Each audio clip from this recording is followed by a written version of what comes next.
poštovana Skupštino, poštovani ministre, poštovani građani. Na osnovu člana 187 stav 1 i 188 Poslovnika Skupštine Crne Gore, Vladi Crne Gore, odnosno nadležnom ministarstvu, postavljam sljedeće poslaničko pitanje. Na koji način Ministarstvo rada i socijalnog staranja štiti radnike koji su zaposleni u privatnim preduzećima i koji, i pored preporuke ljekara, odbijaju bolovanje i liječenje iz straha od otkaza? I kratko obrazloženje. Bolovanje je pravo na odsustvo od posla usled bolesti, povrede ili drugih okolnosti zbog kojih je radnik spriječen izvršavati svoju obavezu rada u skladu sa ugovorom o radu, a istovremeno sa utvrđivanjem prava na bolovanje koje predlaže ljekar pojedinac ili komisija. Ova oblast je regulisana zakonima iz oblasti ljudskih prava i oblasti rada, Zakonom o radu, Zakonom o zdravstvenoj zaštiti, Zakonom o zaštiti pacijenata, Zakonom o zabrani diskriminacije itd. I pored toga svjedoci smo svakodnevnog kršenja prava na bolovanje i liječenje zaposlenih kako u državnim, tako i u privatnim preduzećima, a da i ne govorim o radnicima koji rade na crno. Svjedoci smo prijetnje ili davanje otkaza od strane poslodavca, a istovremeno i neprijavljivanje istih i nepoštovanje ovih zakona, sve iz straha od otkaza zaposlenog. To je posebno izraženo u ovim teškim socijalno-ekonomskim uslovima, gdje je izuzetno teško naći novo zaposlenje, pa se i na štetu sopstvenog zdravlja i neprikosnovenog prava na zdravstvenu zaštitu to isto ne koristi radi očuvanja radnog mjesta. Ovdje bih se posebno osvrnuo na pojavu nepravovremenog planiranja porodice iz istih razloga što mladi bračni parovi ne smiju ostvariti pravo na porodiljsko odsustvo iz straha od otkaza. Hvala vam. Odgovor ministra Nomanovića. Izvolite, gospodine. Hvala, potpredsjedniče.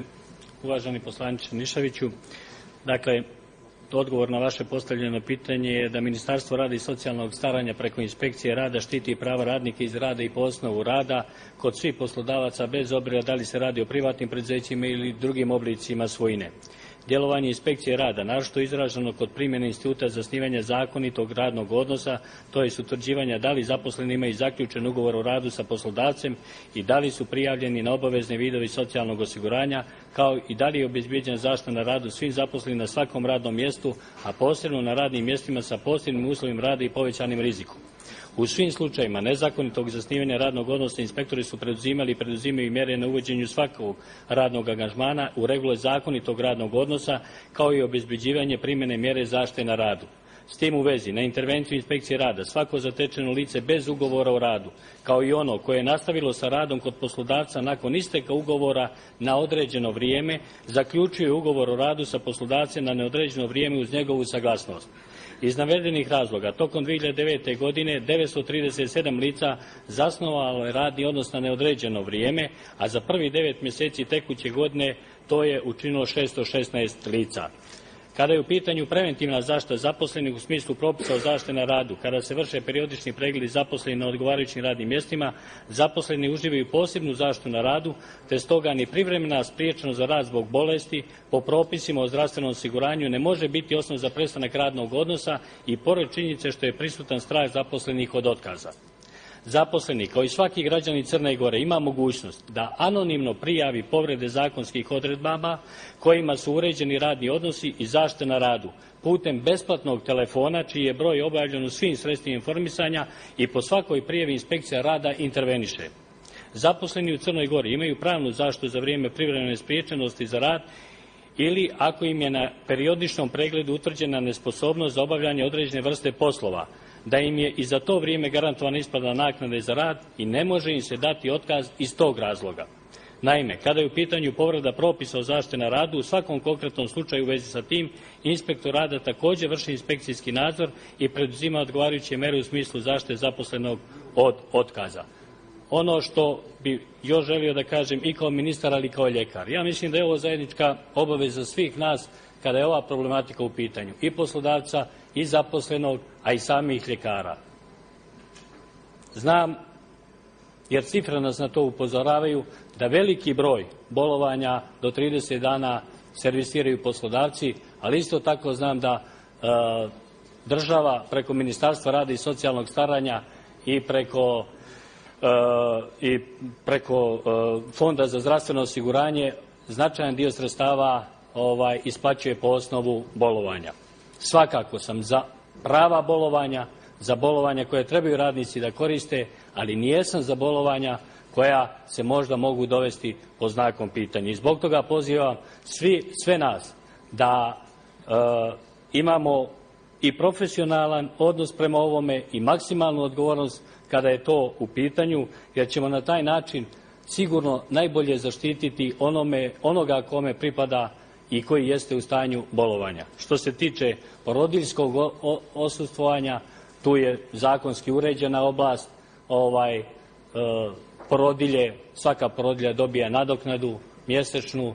Znam da je to na nivou mjeseca oko nekih 1.200.000 do 1.300.000 eura se daje po osnovu porodiljskog odsustvovanja. Hvala. Hvala i vama, ministre. Pravo na komentar, odgovor. Izvolite, gospodine Nišaviću. Hvala, gospodine ministre. Ali na odgovoru, na pitanju koje sam ja postavio, odgovor se krije negde iza zakona.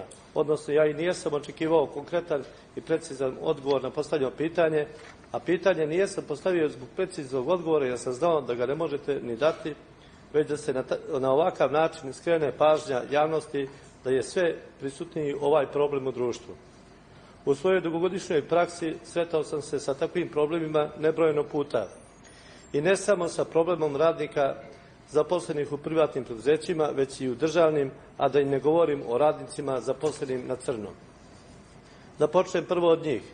Mnogi od njih i ne pomišljaju da koriste jednodnevno, a kamoli višednevno bolovanje, odnosno teško se odluče i na posjetu ljekaru od bojazni da ne napuste radno mjesto i dobiju otkaz, jer poslodavac je svjestan da mu zakon ne može ništa, jer tog radnika nije ni prijavio i on se ne vodi na evidenciji zaposlenih.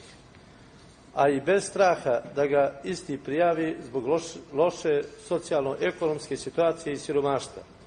Što se tiče privatnih i državnih preduzeća, dešavalo se da radnik dobije otkaz dok je bio na višenedeljnom ili višemjesečnom bolovanju, čak i da mu za vrijeme bolovanja dođe koverat sa rješenjem o otkazu.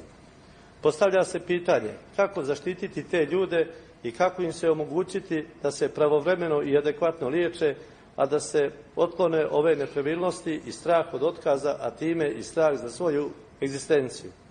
Svakako ovome doprinosi i veliko nepovjerenje u institucije države i ovaj problem će svakako dugo postojati van zakonskih okvira i neće biti moguće ga rješavati za duže vrijeme. Slažem se sa vama da radnike treba ohrabriti da slobodno prijave ovakvu pojavu inspekciji rada uz zagarantovanu diskreciju, a onda prema poslodavcima primijeniti teže kaznene mjere, jer samo tako možemo ublažiti ovakvu pojavu i postići ideal države socijalne pravde kao što su, na primjer, skandinavske zemlje. Misija moja lično, a i SMP-a, je upravo to, stvoriti takve standarde i državu blagostanja za sve njene građane. Hvala.